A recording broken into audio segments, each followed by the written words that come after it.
Bueno, siguiendo con las funciones del eosinófilo, podemos decir que la función es secretora, ya que, como vieron ahí, degranula y secreta sustancias neutralizantes para basófilo y células cebadas.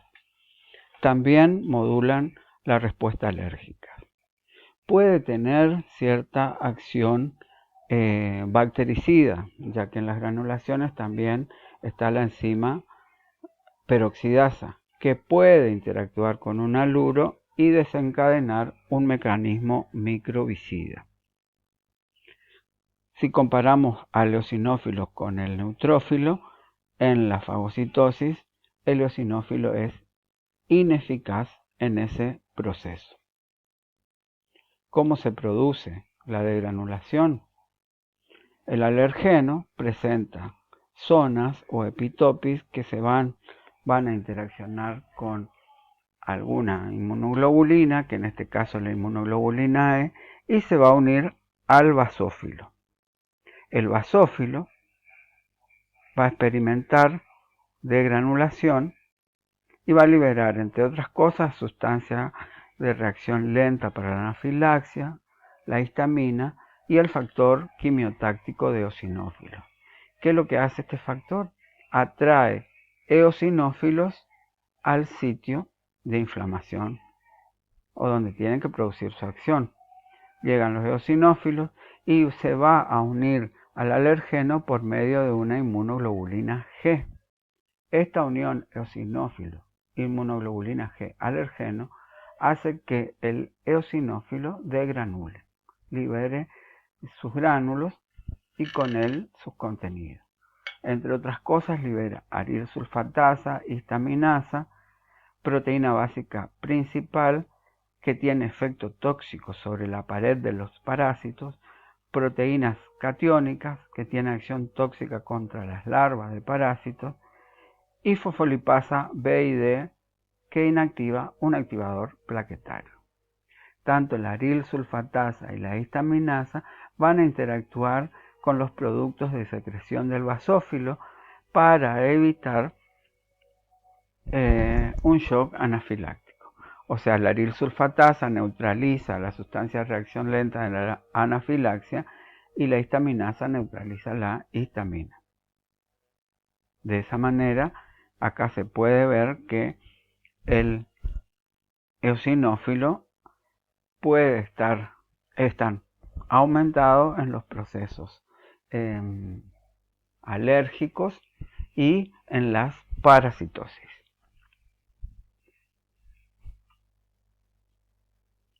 Los basófilos. Ya vimos también que pertenece a una célula, a una clasificación polimorfonuclear. Vimos que tiene granulaciones que tienen afinidad por la parte alcalina del colorante. Entonces, de esa manera se tiñen de azul intenso. Son más grandes, bien visibles, y a veces por la presencia de estas granulaciones impide la observación del núcleo. Los basófilos poseen gránulos de heparina e histamina. Son sustancias que median o mediadores químicos que modulan la inflamación.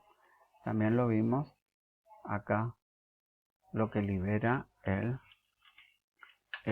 basófilo cuando interactúa con el alergeno. Tiene función en los estados alérgicos, en la hipersensibilidad retardada. La liberación masiva del contenido de sus gránulos puede causar shock anafiláctico que en caso de que eso no se controle puede producir la muerte de la persona. Los monocitos, bueno, ya vieron la serie, cómo se va diferenciando y quién la regula.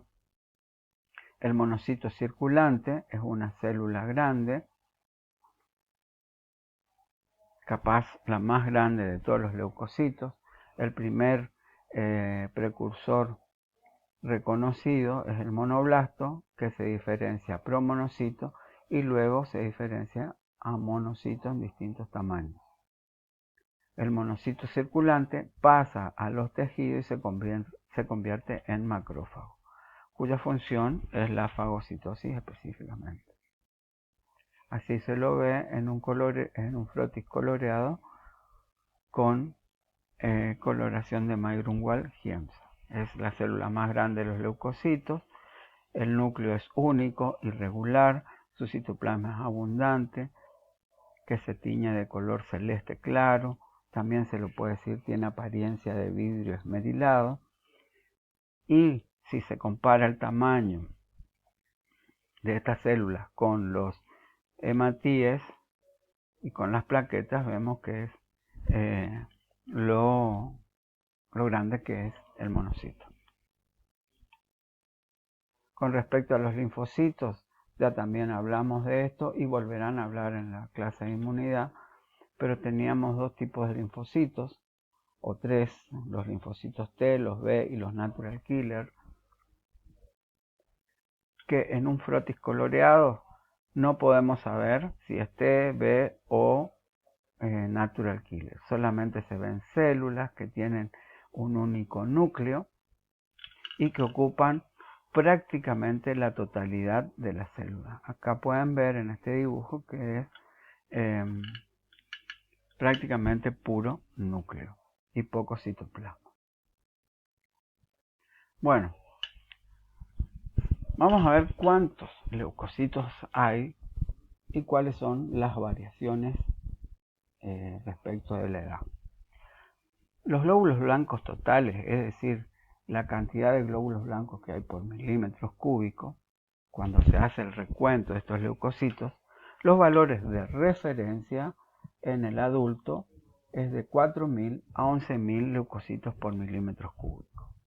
En el caso de que sean menor a 4.000, decimos que hay una leucopenia, y en el caso que haya mayor a 11.000 leucocitos por milímetros cúbicos, decimos que hay una leucocitosis.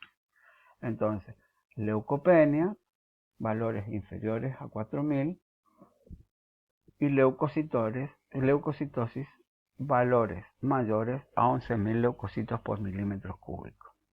En la leucopenia pueden ser que todos los granulocitos estén disminuidos, entonces se llama granulocitopenia, o que estén disminuidos solamente los neutrófilos, neutropenia, y que estén disminuidos solamente los linfocitos, tenemos linfopenia. En el caso de que estén por encima del valor de referencia, tenemos granulocitosis cuando están aumentados los granulocitos, o neutrofilia cuando solo los neutrófilos están aumentados, y linfocitosis cuando están aumentados los linfocitos. O sea que el valor de referencia de los leucocitos totales en el adulto es de 4.000 a 11.000 por milímetros cúbicos. ¿Cómo va variando ese valor de referencia de acuerdo a la edad? En el momento del nacimiento presenta, si comparamos con el valor del adulto, está aumentado, 15.000 glóbulos blancos por milímetros cúbicos. Al segundo día puede presentar un aumento y de allí en más hasta los 4 años va disminuyendo progresivamente con un valor de 8.000 o que varía está dentro de los 4.000 a los 10.000 glóbulos blancos por milímetros cúbicos. Vemos que no solamente sufre una variación respecto a los leucocitos totales, sino también vemos que puede haber diferencia en cuanto a las células, a qué células están aumentadas o a qué células están en mayor cantidad con respecto a la edad. Vemos que los neutrófilos presentan un 55% de esas células hasta los 2 días y después de ahí comienza a disminuir gradualmente hasta que a los 6 meses aproximadamente se empieza a tomar valores otra vez de 50%. Otra célula que llama la atención es que en el momento del nacimiento presenta un 30% de linfocitos con respecto a los días o meses posteriores. Los linfocitos van disminuyendo y después empiezan a aumentar significativamente. 53, 55, 51, 53, hasta los 4 años, que toma un valor de 40% aproximadamente. El resto de las células permanece prácticamente casi constante, excepto los monocitos, que pueden hacer con un valor de 12% y disminuir con respecto a la edad. Entonces, eso es lo que sucede. Lo que tenemos que ver es que a las 72 horas o a las 48 horas aproximadamente, el recién nacido presenta una neutrofilia, 55% de neutrófilos y un 20% de eosinófilos, con respecto a los 3 meses, que presenta 35% de neutrófilos y 55% de linfocitos.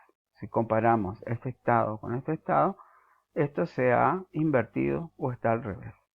Y a los 4 años, el tipo de células predominantes pueden ser los linfocitos, pero no con mucha diferencia con los neutrófilos, no con mucha diferencia de los linfocitos. Vamos a ver acá qué pasa. Si graficamos el porcentaje aproximado del tipo de leucocitos, en este caso neutrófilos y linfocitos, respecto de la edad, vemos que en el momento del nacimiento presenta mayor cantidad de neutrófilos que de linfocitos. Y a las 48 horas vemos que comienza a disminuir la cantidad de neutrófilos y a aumentar la cantidad de linfocitos. En ese periodo, desde las 48 horas hasta los 4 o 6 años aproximadamente, el recién nacido tiene mayor porcentaje de linfocitos y menor porcentaje de neutrófilos. A partir de los 6 años comienza a aumentar progresivamente el porcentaje de neutrófilos y a disminuir el porcentaje de linfocitos, manteniéndose a esa edad, después de los 4 años, un mayor porcentaje de neutrófilos con respecto a los linfocitos.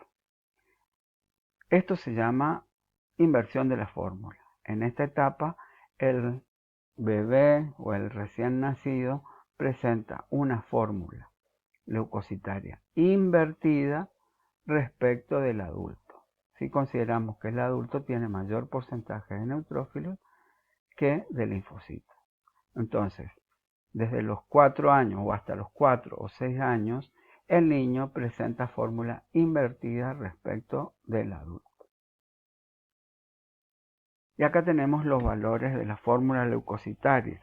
Esto es decir, si yo hago un frotis coloreado y después observo en el microscopio y voy contando célula a célula, obtengo un porcentaje. Cuento hasta 100 células y observo cuántos callados observé, cuántos neutrófilos, cuántos linfocitos, cuántos monocitos, obtengo un porcentaje. Entonces, hasta los 4 o 6 años, como dijimos, presenta mayor cantidad de linfocitos respecto de los neutrófilos. Los eosinófilos pueden estar de 1 a un 4%, los basófilos de 0 a 1% y los monocitos de 4 a 8%. ¿Qué pasa en el adulto? En el adulto también vemos que acá se observa que el predominio de células blancas es hacia los neutrófilos, con respecto a los linfocitos, que están en el orden del 25 al 35%. Los eosinófilos de 1 a 4%, los basófilos de 0 a 1, fíjense que los basófilos se mantienen en valores muy bajos prácticamente durante toda la vida, y los monocitos presentan valores entre 4 y 8% en el niño y en el adulto. Entonces, fórmula leucócito